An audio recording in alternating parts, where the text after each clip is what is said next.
Comme l'a dit Antonio, la prise de parole qui va précéder le film, c'est un très gros smile de partager avec vous des éléments qui permettent de décrypter un peu ce qu'est la sous-nutrition, en sachant que j'ai 10 minutes pour le faire, que ça concerne 800 millions de personnes sur Terre et que autant de pays, voire autant de régions ou de sous-régions, autant de mécanismes différents pour aboutir à cette sous-nutrition.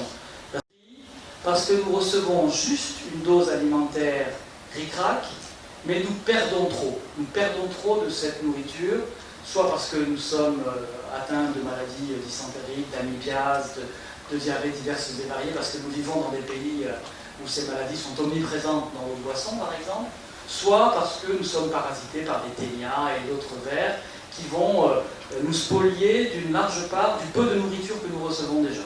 Et là, vous avez les deux piliers d'intervention, l'action contre la faim. Ce sont toutes les stratégies qui consistent à amener aux personnes plus de nourriture, ou toutes les stratégies qui visent, en agissant sur la qualité de l'eau, en agissant sur les maladies dysentériques, etc., à éviter la spoliation des populations directement affectées par des programmes sur la qualité de l'eau, sur le creusement de puits, etc.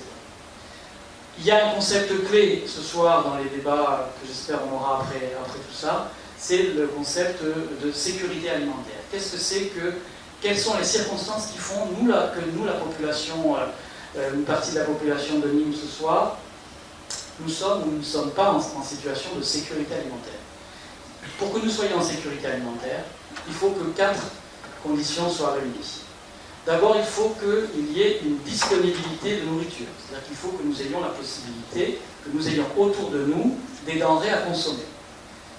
Pour que nous ayons des denrées à consommer, il faut qu'elles soient produites au niveau agricole, il faut qu'elles ne soient pas pourries, il faut qu'elles soient amenées auprès de nous, etc. Donc c'est la notion de disponibilité des aliments. Les aliments doivent être produits, et donc dans un pays ou dans une région, tout ce qui met en tension la production des paysans et des petits producteurs met en péril ce premier axe qui est la disponibilité globale de nourriture.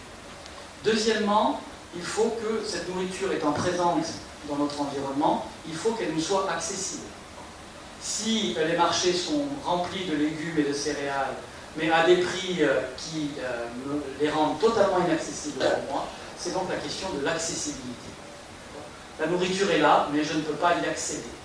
Je ne peux pas y accéder parce que je n'ai pas les moyens financiers ou elles ne correspondent pas à mes critères culturels, je ne mange pas traditionnellement ça, etc. Troisièmement, il faut que nous soyons en situation de pouvoir effectivement assimiler cette nourriture. Elle est là, on peut se la payer, on peut la voir, mais il y a des circonstances, soit parce que je n'ai pas tout simplement de boîte de chauffage pour faire bouillir l'eau qui va me permettre de consommer le riz. Si je suis un réfugié qui arrive dans un camp, on peut me mettre à disposition de la nourriture en urgence. Encore faut-il que j'ai du combustible, encore faut-il que j'ai de l'eau, encore faut-il que j'ai des gamelles pour faire bouillir l'eau dans laquelle je vais faire cuire mon riz.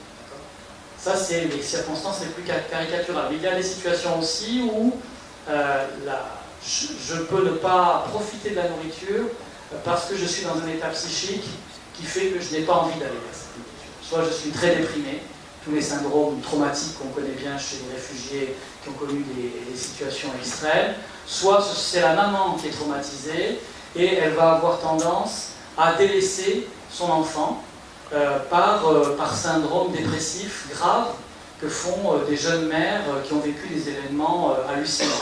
Et donc, quatrième pilier, et j'en arrêterai là avant d'être rappelé à l'ordre par notre hôte, c'est la question que tout ce que je vous raconte là doit être présent sur la durée.